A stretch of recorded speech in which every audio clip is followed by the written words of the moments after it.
Hello, everybody. Ben Rogers here, the Raptors Digest, here to react to the Raptors' 132-106 win against the New York Knicks. Hold up. We could, we could react to the Rockets again, given that game was so electric, and I missed out on the pod. Yeah, no, that was wild. But tonight, the Raptors, not the Rackets.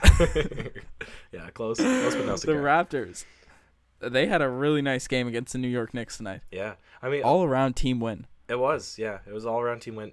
I'm worried. You thought perhaps this could have been the game that it slips. I'm expecting the Raptors to lose one game against like a low seed team, just because after playing against teams that are bad for so long, the Raptors sometimes get themselves caught up in playing at that level instead of their level. Every team does though. Every team does. It happens, but thankfully it didn't happen this game. So let's break it down a little bit. Yeah, no, Toronto was just awesome tonight. They've been amazing for such a long time. I don't remember a time we've talked bad about a Raptors game, but it seemed everyone had an impact here tonight.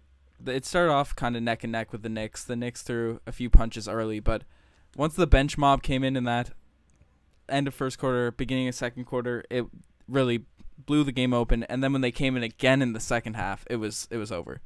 Yeah, I mean, the Knicks are they can be a fun team. We have, Tim Hardaway Jr. played pretty well against us the last time that we played him. Michael Beasley's always got me a little bit shook, and we got that guy Luke Cornett. He's your favorite player's favorite player. He's my that's it. But we'll talk about Luke Cornett in a little bit. But yeah, I mean the bench just doing what they do best out there tonight. Like the stats, if anybody who's watching this looks at it, I mean, a lot of players in double figures tonight. Yeah, well, we'll run through the bench stats right quick. Fred VanVleet, our dad, 11 points, 1 assist, 2 rebounds. DeLon Wright, 12 points, 4 assists.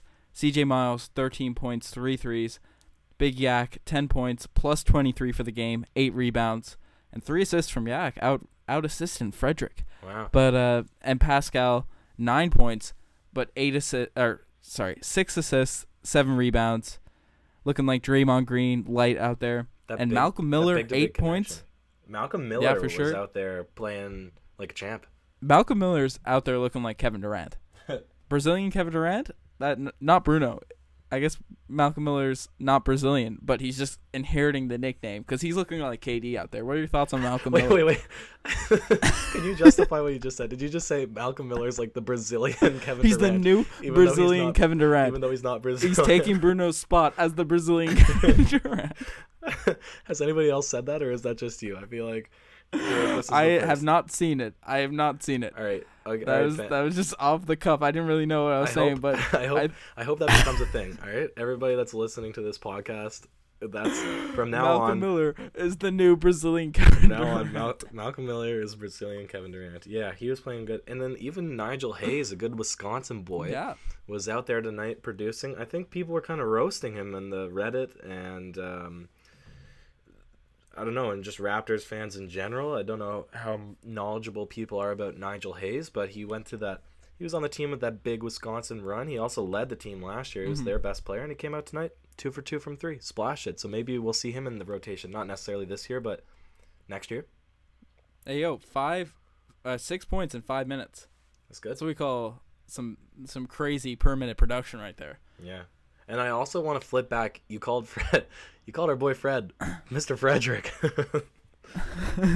don't know how I feel about that. Of all the variations of his name, Frederick, dude. Frederick VanVleet. Frederick hopefully does not stick. That's just bad.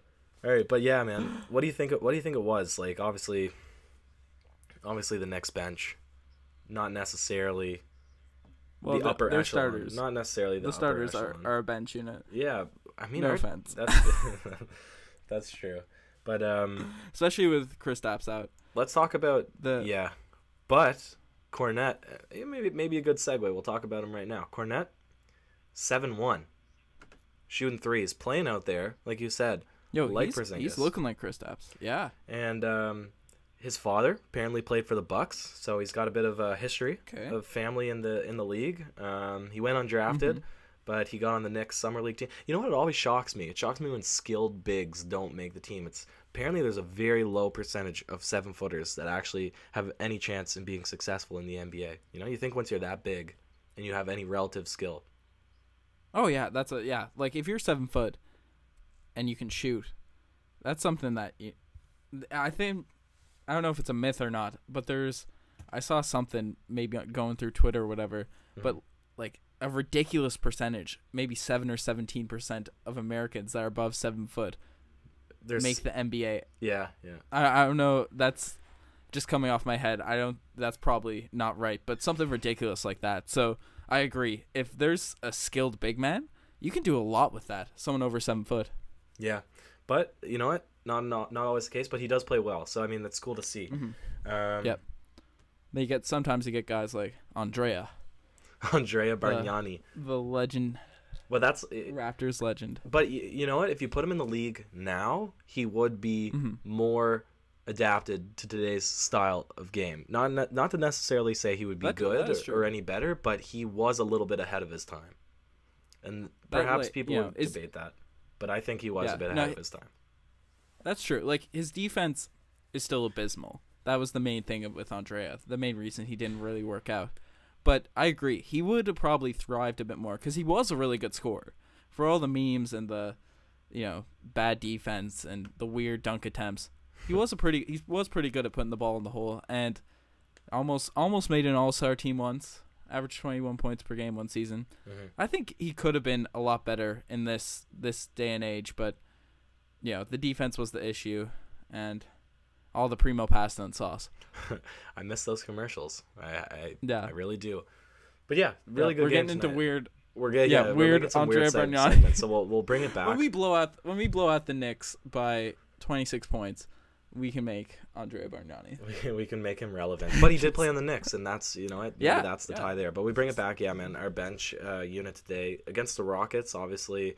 You know what? That's one point that I want to make, too. We're going all around the map here, and we mentioned in another podcast, but when they had that play where the bench came out in full court pressed and got that strip on Chris Paul and a steal, which led to the Pascal Siakam spin layup finish,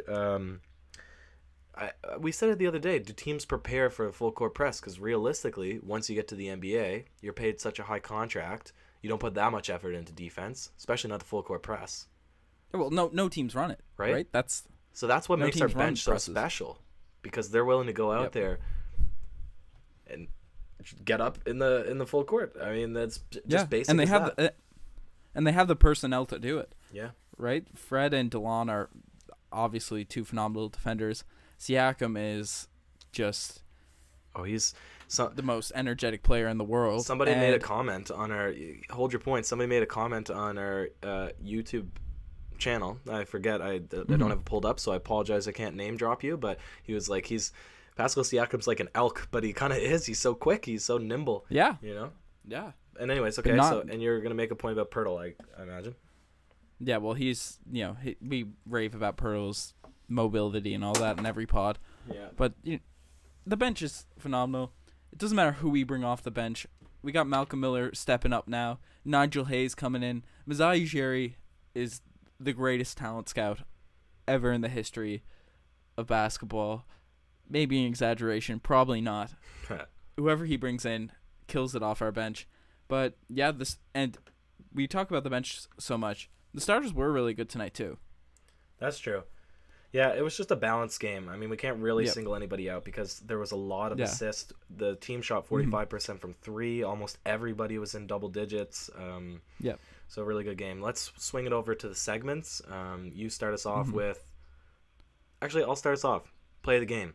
Jonas Valanciunas. Play the game. Yeah, hits a classic pump fake, I believe, and then turns the corner. He does the classic pump fake and drive. Doesn't always work, right? But he's getting a little bit better now that his shooting has been developed. So he turns the corner. I think Talinka, I don't want to butcher his name. Tilikina. I think Tilikina steps up, and Jonas, instead of trying to finesse, rises up with two hands for the nasty dunk. It's cool Jonas? to see. You don't see Jonas trying to poster too many people. Like, it happens, but and normally it's like he's kind of like twisting his body with like a one-hand tomahawk. But this one he just went up with two, and he's like, I'm just smash it, blah, and it was cool to watch. Yo, Jonas is usually the one getting dunked on, so it's nice nice to finally flip the script. Yeah, maybe we'll see Jonas it's the next stage of Jonas's career where he's just absolutely postering people every night for revenge. Yeah. Revenge on all these folks who have postered him. Love it. But yeah, and Jonas, you mentioned, it's the play of the day, but he was really good tonight. 17 points, 9 rebounds, 9 of 10 from the free throw line. No threes though. We need some threes from Jonas. Needs those threes, yeah. I feel it. Need more. Didn't even take one. I guess they're running him off the line, and he's getting some slams in the paint. But not all plays. No. Can be the play of the day. No, they cannot. And some just make you say, oh, geez. We already mentioned the OG's player of the game today. And it goes to Luke Cornett. Okay. Every time we play the Knicks, he lights it up against us, man. Yeah, new Raptors killer. Yeah, Gerald Henderson's out of the league. I think he probably went to his house or something, got that secret stuff. Got the secret stuff. I know the Raptors are better now. We're not losing to those weird Bobcats teams that Henderson was killing us on. Mm-hmm. But, I guess he's drinking the stuff, man. Now, he could be really good against other teams, too. True, we don't cover the Knicks. Yeah, Not yet. And expansion may be coming soon. But, he definitely plays very well. You had another point, though, moment of the game, and it was a certain somebody's hairstyle. Oh, yes. We have a second OGs of the night, too. And it wasn't even the hairstyle. It's just the complete look. Trey Burke. His game, and someone broke down this in a YouTube video or something. Really? But I never really noticed it until you watch him play. This dude is just an Allen Iverson replica. He's just an impersonator? If he was a replica, he'd be a starter. Allen Iverson was magic. Okay. Not like skill-wise. Okay. Just looks-wise and attempting. You know the guy, your local rec leagues that always shoots fadeaways and stuff to be like Kobe Bryant? Yep. He's like that, just that guy. 10 times crazier for Allen Iverson. All right. And the golden... So, Yeah, no, I see what you're saying. But, he definitely has that AI look going. And the tattoos everywhere, the size, the mid-range shooting. True. To finish it off, the one, the only, the infamous DeMarre Carroll Gold Star Award for worst performance. Perhaps that definition should be modified a little bit. It's not always about performance. But tonight it goes to the Knicks jersey. Very cool concept. If you guys haven't seen it, it is in homage to their firefighters and the firefighters' family. So they have this kind of new logo that would be like a firefighter patch, I guess, that would be on like a coat. Mm-hmm. They donate some tickets to enable local firefighters to attend, give them a cool experience. The jersey was designed with Nike, NBA, and the Uniform Firefighters Association. But I'm going to let you explain why it gets the DeMarre Carroll Gold Star Award. Yeah. No, very cool concept. It's great to recognize firefighters in New York and all that. But if you're going to be representing firefighters, getting that cool logo, you need some flames on there. You need some flames on the jersey. You could do so much with a firefighter-inspired jersey. Just kind of disappointed in Nike. Yeah, just like it's such a cool concept. Make the jerseys so cool that everyone has to buy them. Yeah. No, right? I totally agree.